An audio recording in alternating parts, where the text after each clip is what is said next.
Today we're going to continue our lesson as we are talking about a shadow of what was coming. If you have your Bibles and your paper there of your outline of what we're talking about, we can jump right in.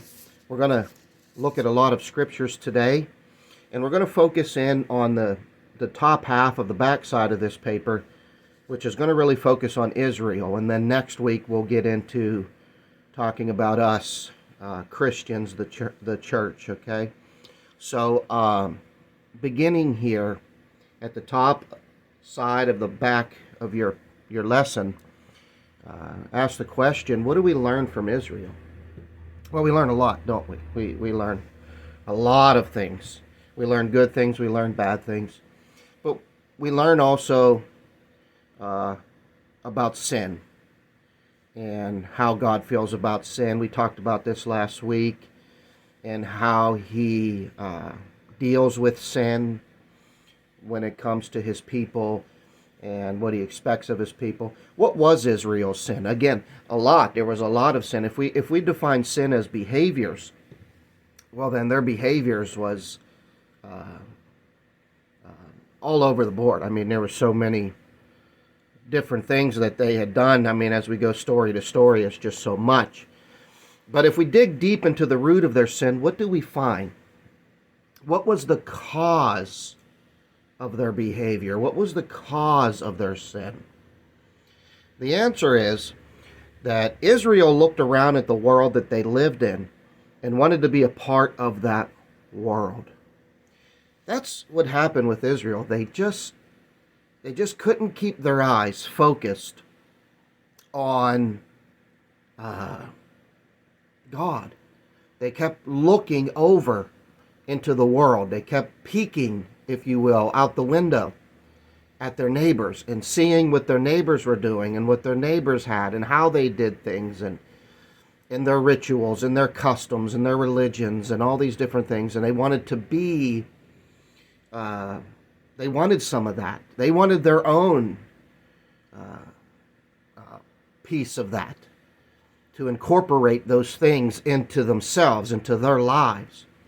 God told Israel that they were to be a holy people, though, separated from the world. Okay, not to peek out the window, not to look over there and say, I want a piece of that, I want to be like that, I want some of that. And he didn't mean that not just in behavior, but in every and all ways. Okay, I want you to think about, this might help give you, this gives me, in my studies, this gives me a something to think about and helps me to understand, I think, what God meant by being a holy people, a consecrated people, a separated people from the world. Not peeking into the world and saying, I want a piece of that, or I want to blend my two worlds together, my world of Christianity plus the world outside my window. I want to, So I want you to think of the Amish. I want you to think of monks. Think of nomads, a traveling nomad who just travels around the world on his own, separated completely from the world, just going around maybe with a cause, telling people about his cause or his beliefs. When you think about those type of people, these are just three groups of people among others that have really done that. They've really have separated themselves from the world in all ways. Of course, there's some hypocrisy. I'm not saying that these people are perfect or that they are what God is requiring of us exactly.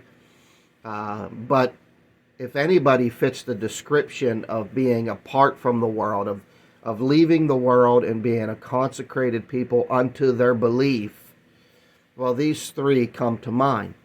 And that is what God meant for Israel. He wanted them to be a community that was separated from the world, unlike the world in all ways.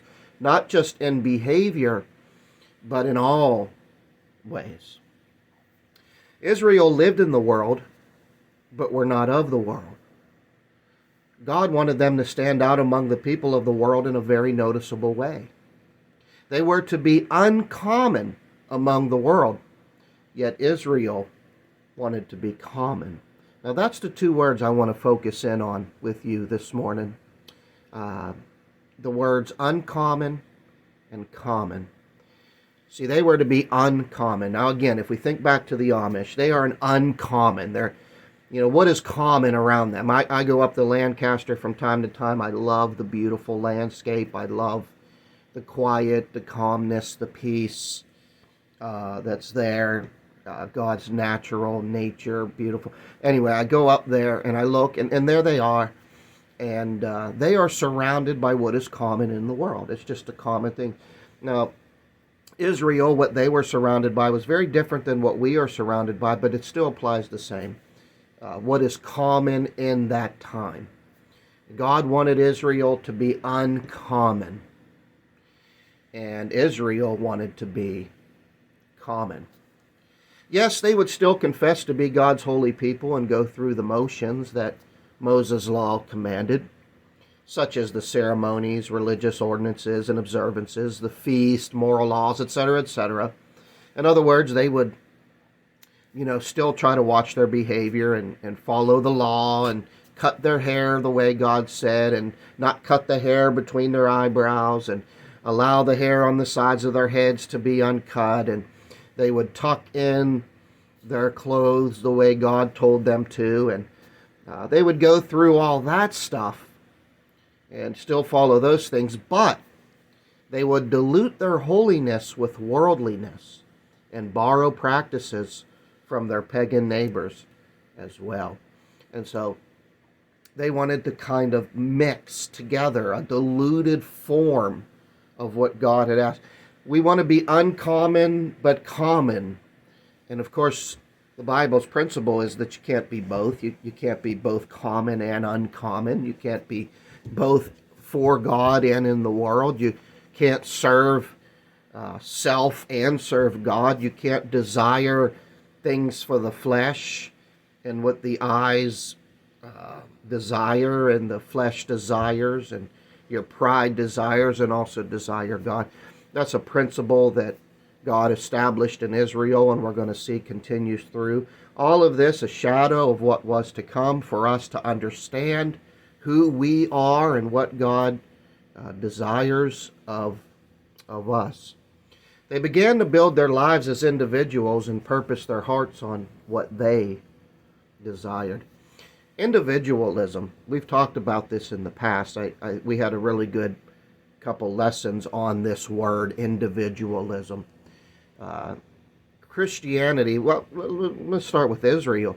There wasn't to be individualism in Israel. Israel was a community. They were one body. They were a congregation of family. Nobody was to go out and do their own thing. They worked together as a family unit. And think about the people that you live with in your home. You guys work together to accomplish a husband, a wife, and their children all working together to accomplish what their goals are together. And that's what Israel was. It wasn't like, I'll see you next Tuesday, I'm going off to do my thing. And I mean, they worked together, they traveled together, they lived together. God didn't even allow them to stay in one place for too long, lest they, get buckled down and start to focus on the land and grow things and build things. God said, no, time to move and move and move. And they were like traveling nomads together, just going around. But they desired individualism. They desired to have something for themselves. I want to have a home like they have over there. That home looks nice. I want a big old home like that. I want to have a lot of flock. I want to have I want to build things. I like to build things. I want to build stuff. That's what I want to do with my life.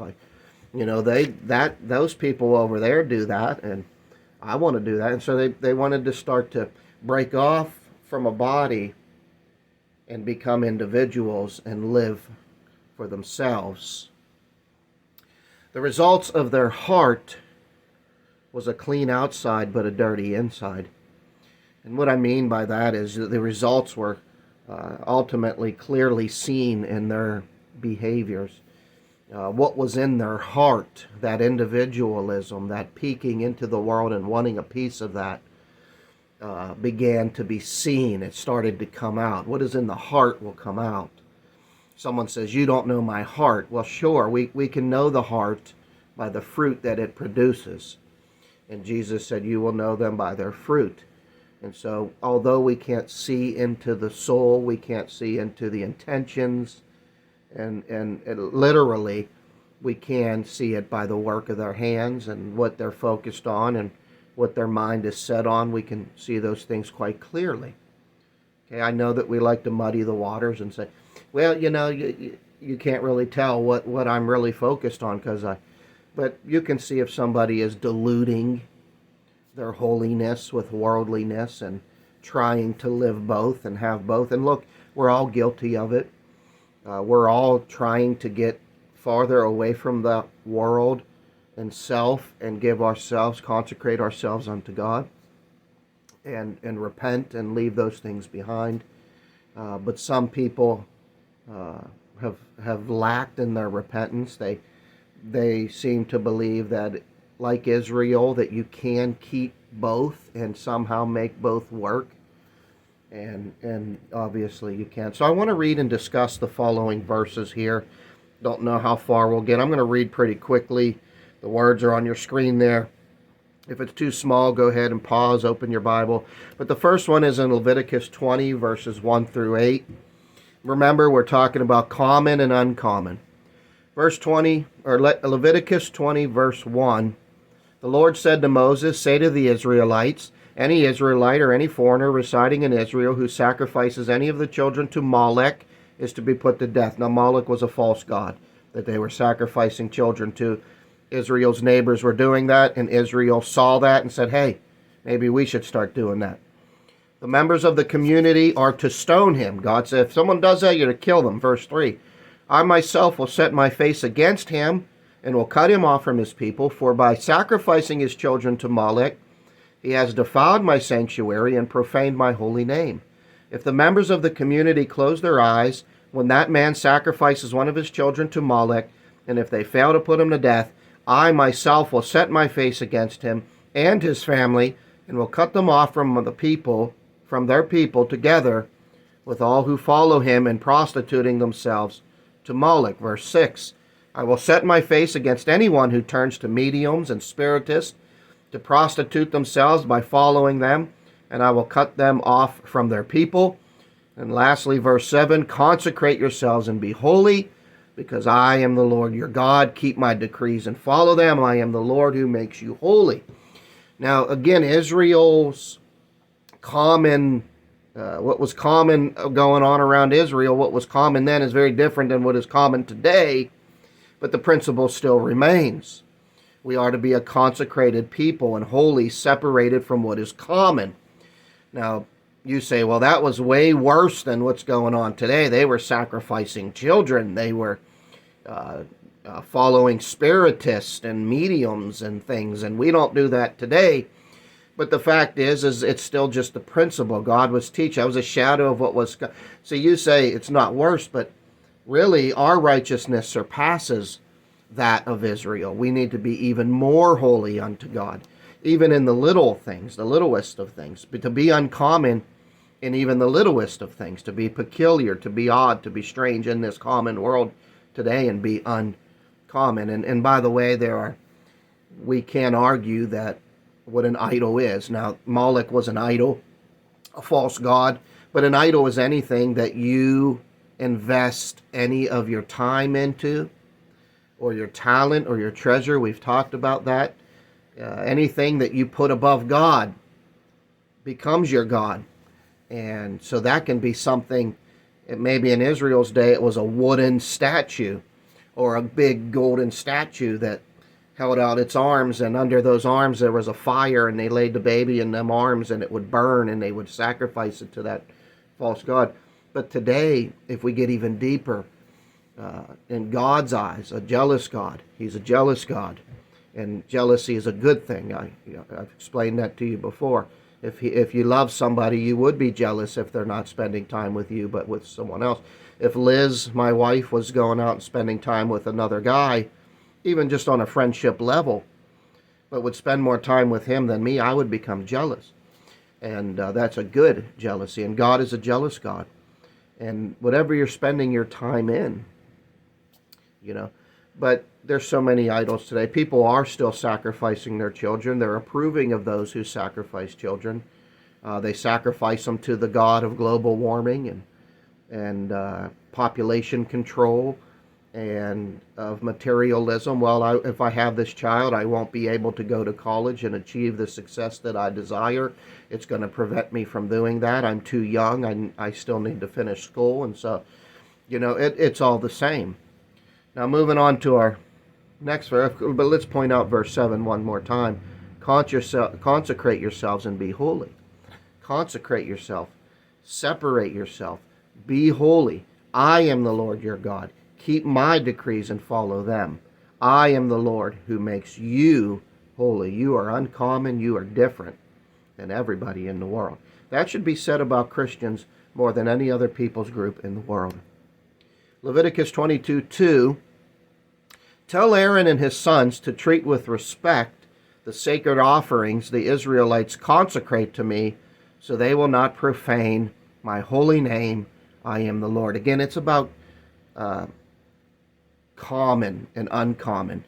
Aaron and his sons are told that to treat these things with respect. Don't treat them as if they're just some common thing, that, here we go again, we've got to take the offerings and put them on. No, you're to take your time with those offerings. Those offerings are special, unique, different.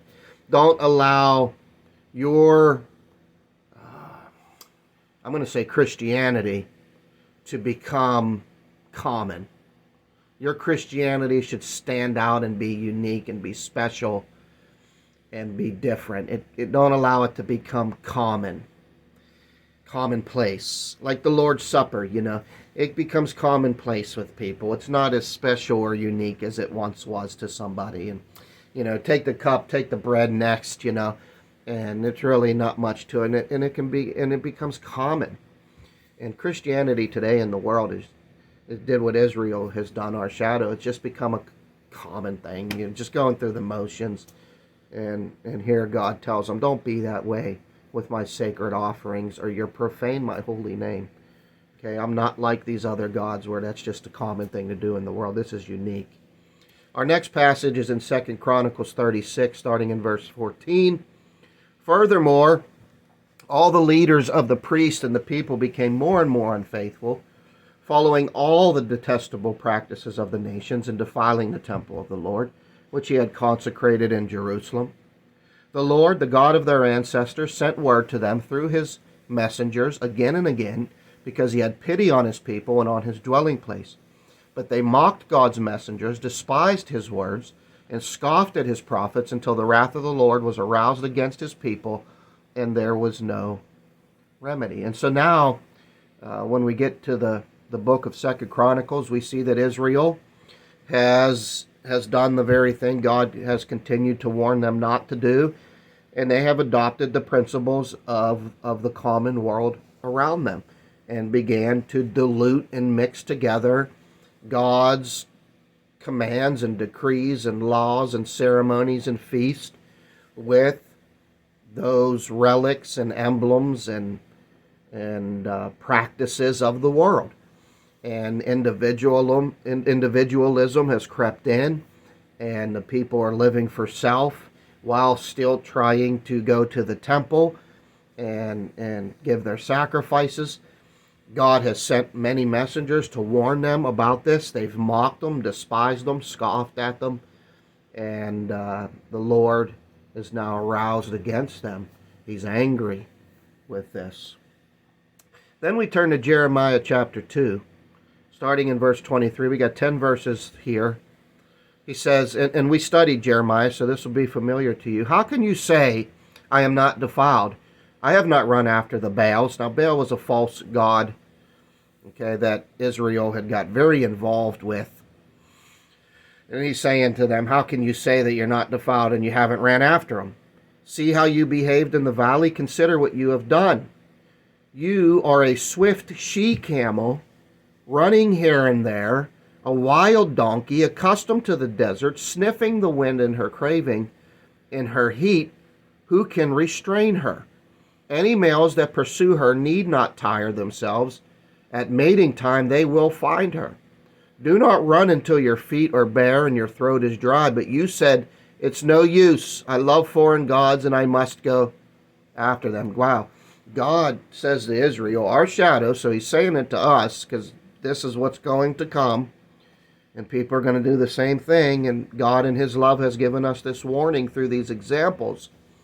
He says, you're like an animal in heat. And when an animal's in heat, it gives off this scent which attracts the male.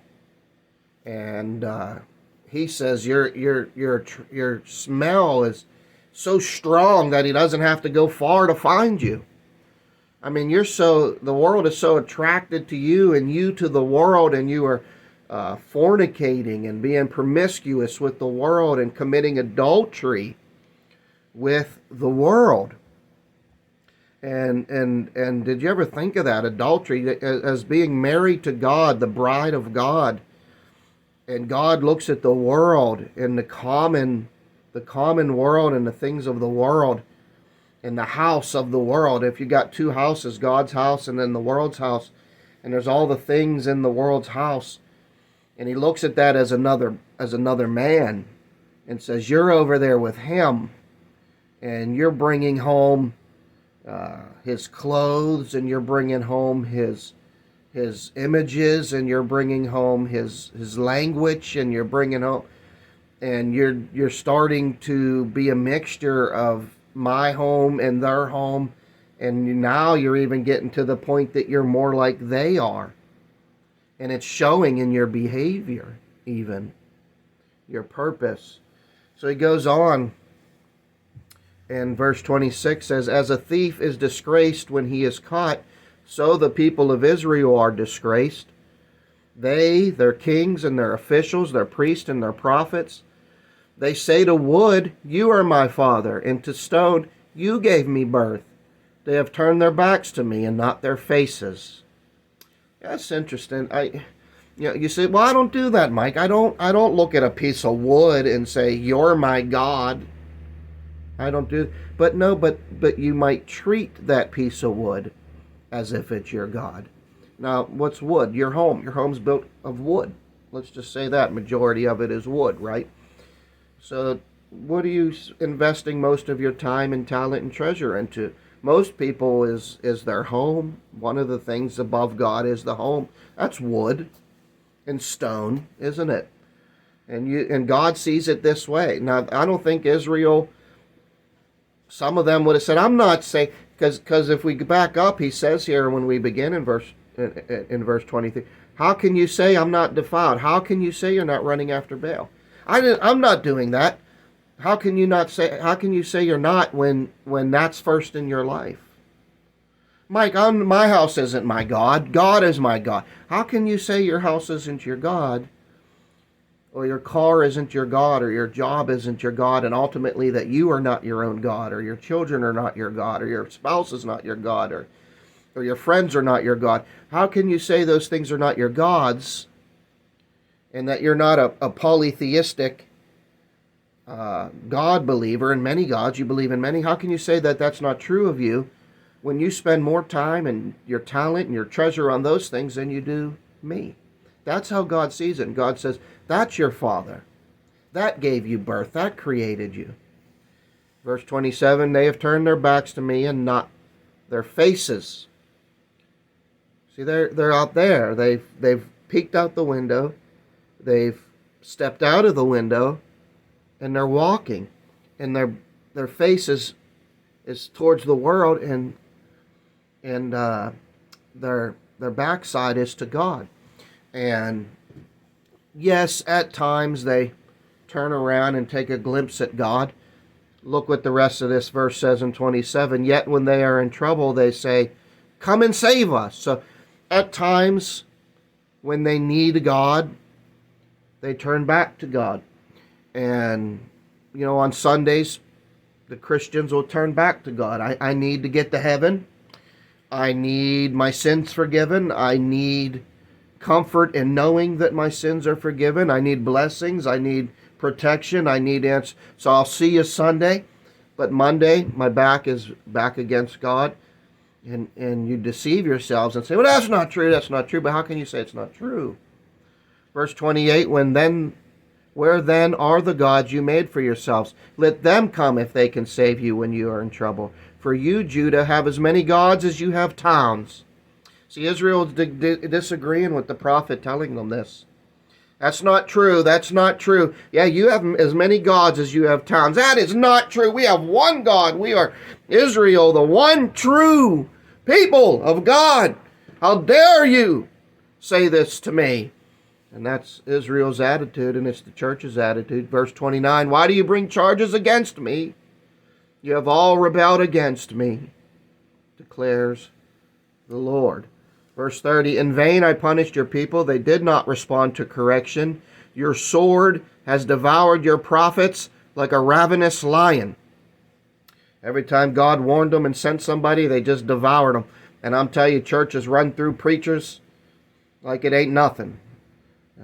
One preacher, two preacher, three preacher, four, five preacher, six preacher, seven preacher more, eight preacher, nine preacher, 10 preacher, 11 preachers, 12 preachers, 13 preachers, and we just eat them up and run through them. And so what? They come a dime a dozen. Verse 31, you of this generation, consider the word of the Lord.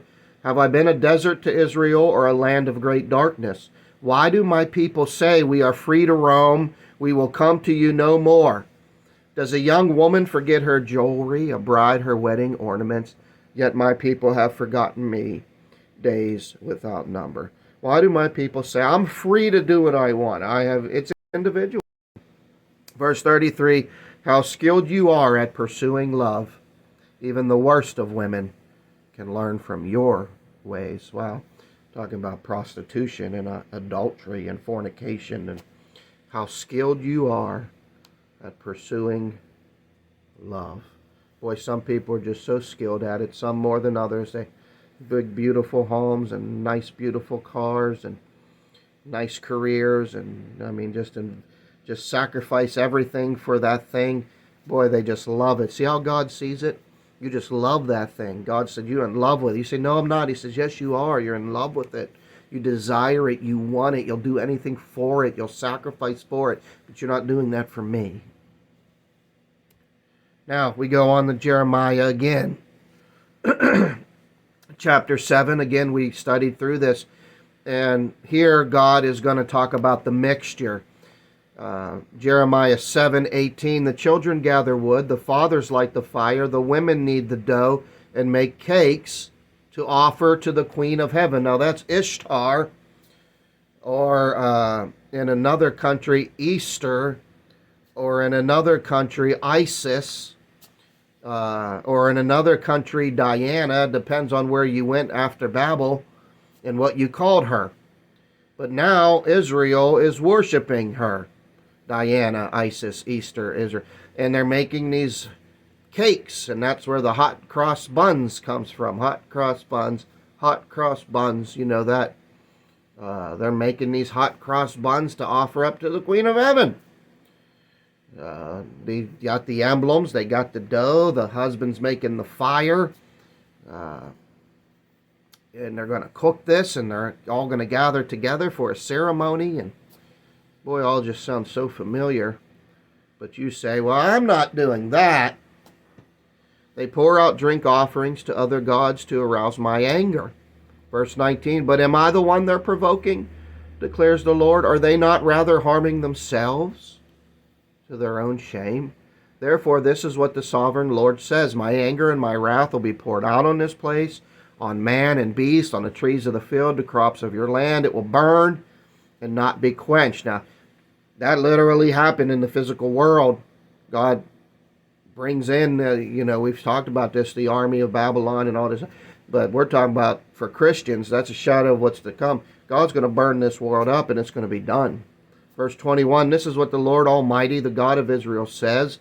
Go ahead, add your burnt offerings to your other sacrifices, and eat the meat yourselves. For when I brought your ancestors out of Egypt and spoke to them, I did not just give them commands about burnt offerings and sacrifices, but I gave them this command: obey me, and I'll be your God, and you'll be my people. Walk in obedience to all I command you, that it may go well with you. So in other words, go ahead, go through your motions. Go to the temple. Bow your heads. Put money in the pot. Give your sacrifices. Go ahead and do those things. But that is not the only command I gave you. I commanded you to obey me and to be my people and to walk in obedience to all that I command you, and then it'll go well with you. In other words, to be holy and consecrated and separate in your purpose in all ways.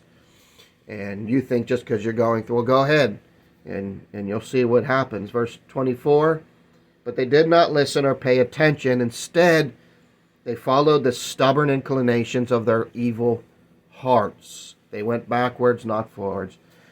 And it's done today, to follow your own inclination in your heart. Say, well, I feel as if this is okay. And I think my God will understand me when I do this. And I don't see a problem with it. Or you can go the other way and abuse God's grace and say, I know my God is a forgiving God. And that's what Israel was doing.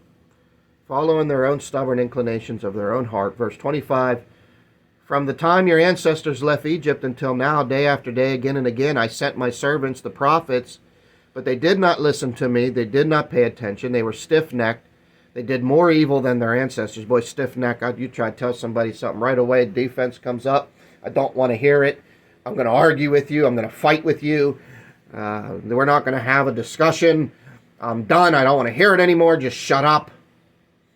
And shadow of what was to come. Verse 27, when you tell them all this, they will not listen to you. When you call to them, they will not answer. God's telling Jeremiah, tell them anyway, but I'm telling you they're not going to listen. Verse 28, therefore say to them, this is the nation that has not obeyed the Lord its God or responded to correction. Truth has perished. It has vanished from their lips. Jeremiah, cut off your hair and throw it away. Take up a lament, cry. Go cry on the barren heights. For the Lord has rejected and abandoned this generation that is under his wrath.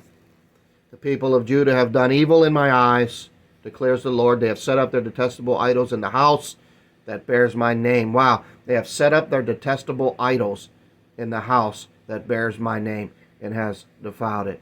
Boy, I could just go on and on about the relics and the emblems and the imagers and the portraits that were used in worshiping false gods and how they're brought into the church house today.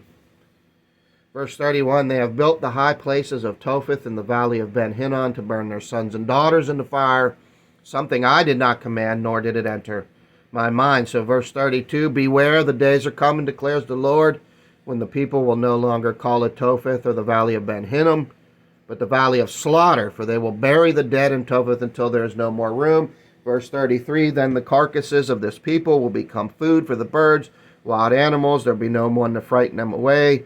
I'll bring an end to the sounds of joy and gladness and to the voices of bride and the bridegroom in the towns of Judah and the streets of Jerusalem, for the land will become desolate. Wow. God is telling us, showing us with Israel how angry he is about this behavior. And we should have no reason to believe that we will get away with it. If anything, we will be judged even more harshly as Christians for doing it. Now we turn to Ezekiel 20 as we're getting towards the end here. Verse 30, therefore say to the Israelites, again we're going to see about a mixture here. This is what the sovereign Lord says, will you defile yourselves the way your ancestors did and lust after their vile images? Now let's talk about imagery for just a second here. So when they peeked out their window and snuck off over to their neighbors to see what they were doing, they had images, big temples built and images of this person and that person, and they looked upon those images and said, wow, those are cool, I like that. And they would want those images, they would want those things, maybe not necessarily tie themselves into that God that was correlated with. We'll just push that aside. I just like the image, and would bring the image home and hang them up and have those images everywhere. And there's nothing wrong with that. No. But how do you think God feels about those images that were used to represent false gods? And he's jealous of them, right? I mean, imagine you bring home to my house, Liz brings home to my house an image that was hanging in another man's house, or brings home his shirt and hangs it up in my living room. Well, I'm separated from him. It's not about him. I just like the shirt. Well, I'm going to look upon that shirt and be like, burn it.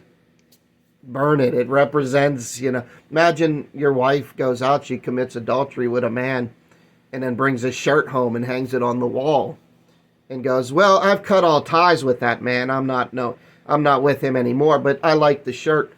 And burn the shirt. Burn it, right? And how many people are hanging images up? They don't even know. People don't want to even study into it to see that the images they're hanging up, even putting in the church house, which they consider so holy, and the sanctuary and the temple, bringing those images into that, and not even unawareingly and ignorantly not knowing, and just putting them up. And I can imagine God's anger. Verse 31, when you offer your gifts, the sacrifice of your children in the fire, you continue to defile yourselves with all your idols to this day. Am I to let you inquire of me, you Israelites?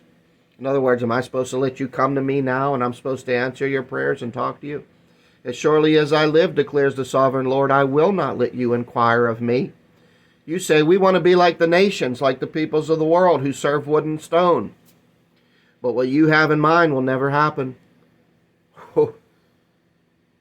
What you have in mind will never happen. It'll never happen. God is never going to let that. You want to go out and inquire and serve wood and serve stone and serve material things? It'll never happen. As surely as I live, declares the Lord, sovereign Lord, I will reign over you with a mighty hand and an outstretched arm and with outpoured wrath.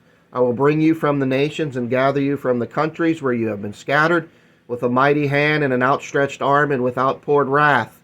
I will bring you into the wilderness of the nations, and there, face to face, I will execute judgment upon you. This all sounds like Judgment Day.